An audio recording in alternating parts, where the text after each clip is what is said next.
আমার কাজের মেয়েটি আমাকে প্রতিদিন বলতো, ডাক্তার মেম সাহেব নাইট শিফট করবেন না। আপনার ভাগের শাস্তি আমাকেও পেতে হয়।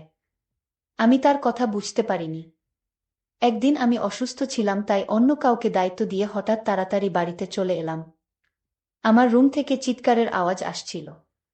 রুমের দরজা খুলে সামনের দৃশ্য দেখে আমি চমকে উঠলাম। কারণ রুমে কাজের মেয়েটির সাথে আমার স্বামী। এবার আসল ঘটনাটি বলি। কিছুদিন থেকে দেখছি যে কাজের মেয়েটি বারবার আমার কাছে আসতো এবং কিছু না বলে ফিরে যেত। সে হয়তো আমাকে কিছু বলতে চায়। 4-5 দিন এমন করতে দেখে একদিন আমি তাকে জিজ্ঞেস করলাম, কলি, সবকিছু ঠিক আছে তো? তুমি কি আমাকে কিছু বলতে চাও? আমি ভেবেছিলাম যে তারা হয়তো টাকার প্রয়োজন। কারণ গরিব মানুষের তো এটাই সমস্যা। সব সময় তাদের টাকার প্রয়োজন হয়, তাই আমি তাকে জিজ্ঞাসা করলাম তার টাকার দরকার কিনা। তখন কলি বলতে লাগল, না মেম সাহেব, আমার টাকার দরকার নেই। আমি বরং আপনার সাথে অন্য কিছু নিয়ে কথা বলতে চেয়েছিলাম। আমি তার মুখে দুশ্চিন্তার রেখা স্পষ্ট দেখতে পাচ্ছিলাম। আমি তাকে বললাম, কলি, তাড়াতাড়ি বলো, আমার ডিউটিতে যেতে দেরি হয়ে যাচ্ছে। কলি বলতে লাগল, আমি শুধু আপনাকে বলতে চাই আপনি নাইট ডিউটি করবেন না। আমি হতবাক আর একটু রাগের সাথে ওর দিকে তাকালাম আর জিজ্ঞেস করলাম, নাইট ডিউটি না করার মানে কি? আমাকে এমন উপদেশ দেবার জন্য আমাকে রাগান্বিত দেখে ও আর কিছু না বলে দ্রুত সেখান থেকে চলে গেল। আমি ভাবলাম হয়তো আমি চলে যাওয়ার কারণে ওকে বেশি কাজ করতে হয়, সেজন্যও আমাকে এসব বলছে। যাই হোক, অনেকদিন ধরে ওর আচরণে পরিবর্তন দেখতে পাচ্ছি। তাই ভাবলাম যে আমার ওর উপর নজর রাখা উচিত এবং ওর মনে কি চলছে তা জানা দরকার। যাই হোক, আমি ডিউটিতে চলে গেলাম। যদিও আগে আমি শুধু দিনের ডিউটি করতাম, তবে গত 2 বছর ধরে আমি নাইট ডিউটি করছি এবং এতে আমার কোনো সমস্যা হয়নি। এখন বাচ্চারা বড় হয়ে গেছে এবং বাড়িতে কাজের মেয়ে কলি আছে। ওকে পুরো সময়ের জন্য রাখা হয়েছিল যাতে ও দিনরাত আমাদের বাড়িতে থাকে। সন্ধ্যায় তো আমার স্বামীও বাড়ি থেকে চলে যেত, তাই আমার কোনো চিন্তা ছিল না। কিন্তু গত কয়েকদিন ধরে কলিকে নিয়ে আমার মনে অদ্ভুত ভাবনা শুরু হয়েছে। সে হয়তো আমার আড়ালে খারাপ কিছু করছে। প্রায় আমার সহকর্মী মহিলাদের থেকে শুনতাম যে এমনই এক মহিলা তার বাড়ির কাজের মেয়ের হাতে ছেড়ে দেয় এবং তার স্বামী কাজের মেয়ের সাথে খারাপ আচরণ শুরু করে এবং তাকে লুকিয়ে বিয়ে করে।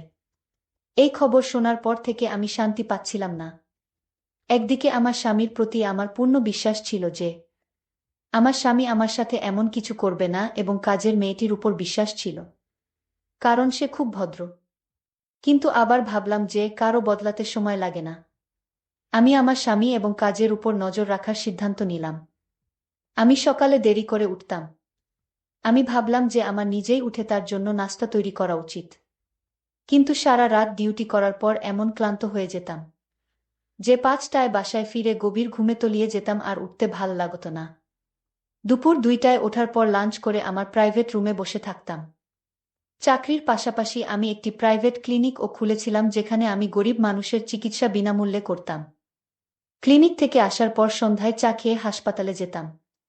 মাঝে মাঝে আমার স্বামী আমাকে অভিযোগ করে বলতো, কোহিনূর, তুমি তোমার জীবনকে এতটা ব্যস্ত করে ফেলেছ যে আমাদের জন্য তোমাদের সময় নেই।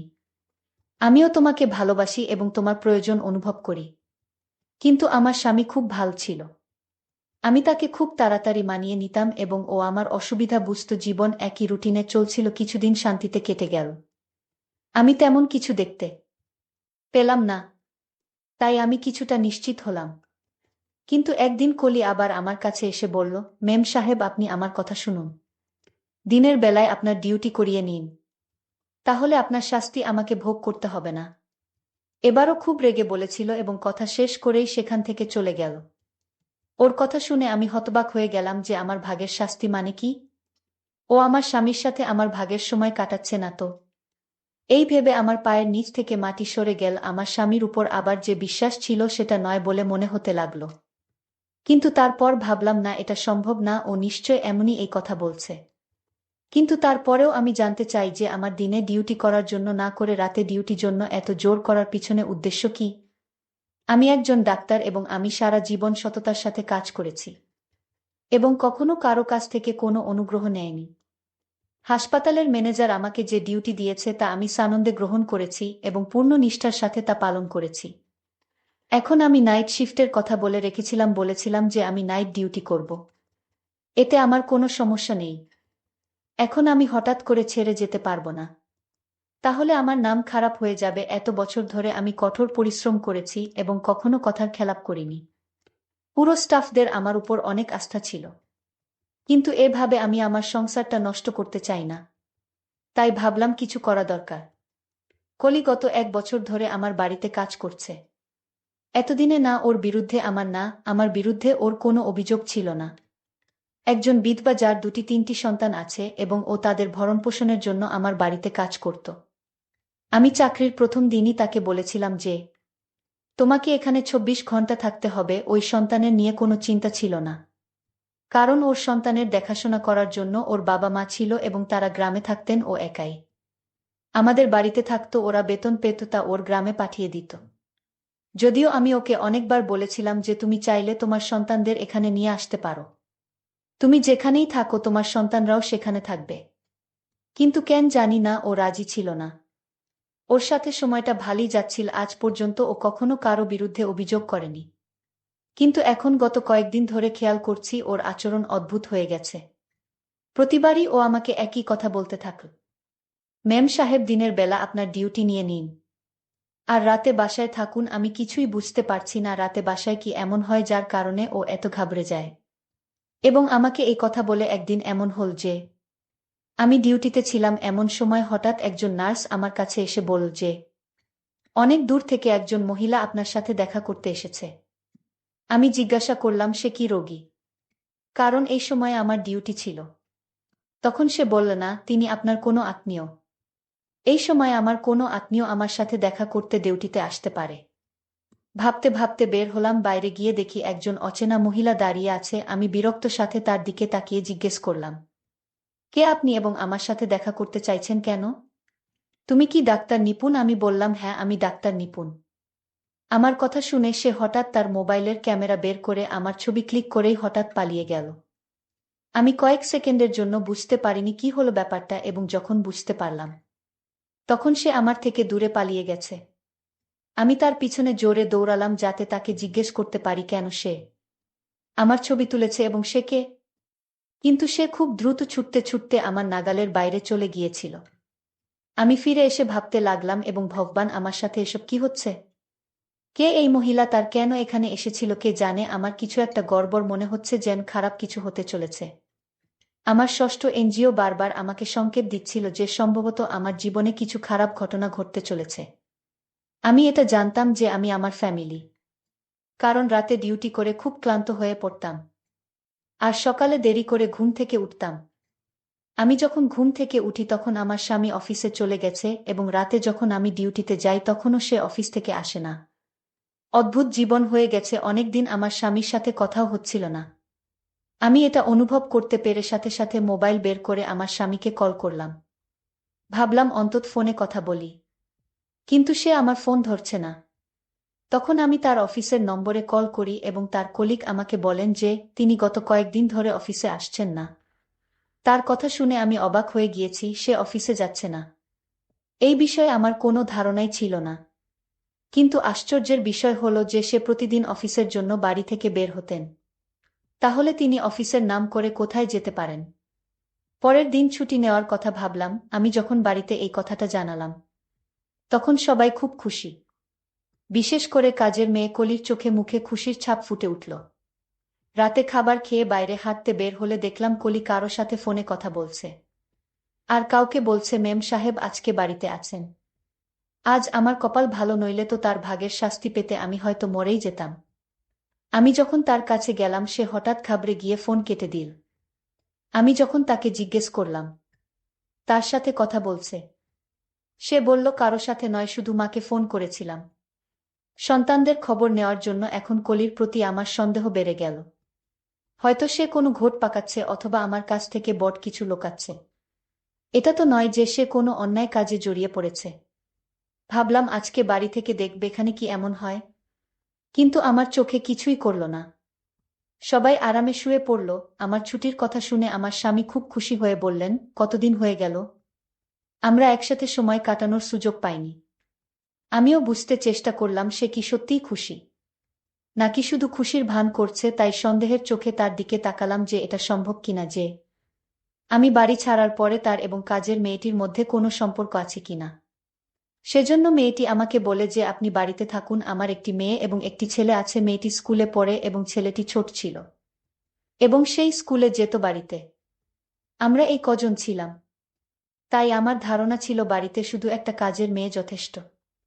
তাই কলি ছাড়া আর কাউকে কাজে নেওয়ার জন্য ভাবিনি। আমি এক দুবার পরিবারের সদস্যদের অন্য কোনো কাজের মেয়ে নেওয়ার কথা বলেছিলাম। তখন সবাই কলির অনেক প্রশংসা করে বলতো যে ও একা থাকলেও আমাদের কোনো সমস্যা হয় না, তাহলে অন্য কাজের মেয়ে নেওয়ার কি দরকার।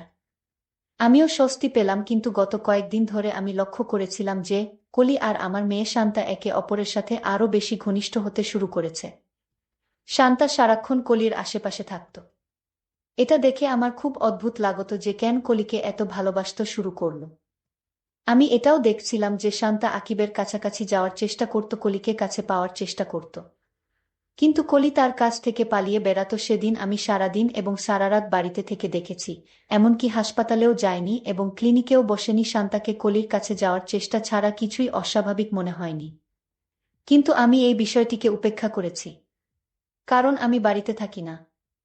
শুধু কলি বাড়িতে থাকি, তাই সে হয়তো কলির সাথে মিলে মিশে থাকে, কিন্তু সে রকম কিছুই ছিল না। আমি এখন ভিতরে ভিতরে রেগে গেলাম যে কলির এই নাটক কবে শেষ হবে কে জানে। আমি আমার রুটিন অনুযায়ী পরের দিন আবার নাইট ডিউটি শুরু করলাম। দুদিন পরে আমি খুব ভোরে উঠলাম, কারণ সন্ধ্যায় আমার এক বান্ধবীর বিয়েতে যেতে হবে। তাই আমি তার জন্য একটি উপহার নেওয়ার কথা ভেবে বাজারে গেলাম। সেখানে আমাকে এক জায়গায় দাঁড়াতে হয়েছিল, কারণ সামনে দৃশ্যটি আমাকে অবাক করেছিল। কারণ আমার স্বামী হাসপাতালের ভিতরে যাচ্ছিল। কেন ওকে হাসপাতালে যেতে হবে? ও একেবারে ঠিক আছে, ওর কোনো সমস্যা নেই। আমিও তাকে অনুসরণ করে হাসপাতালে গেলাম। দেখলাম সে রুমের ভেতরে চলে গেল। আমি জানালায় উকি দিয়ে দেখলাম সে মহিলাকে টাকা দিচ্ছিল।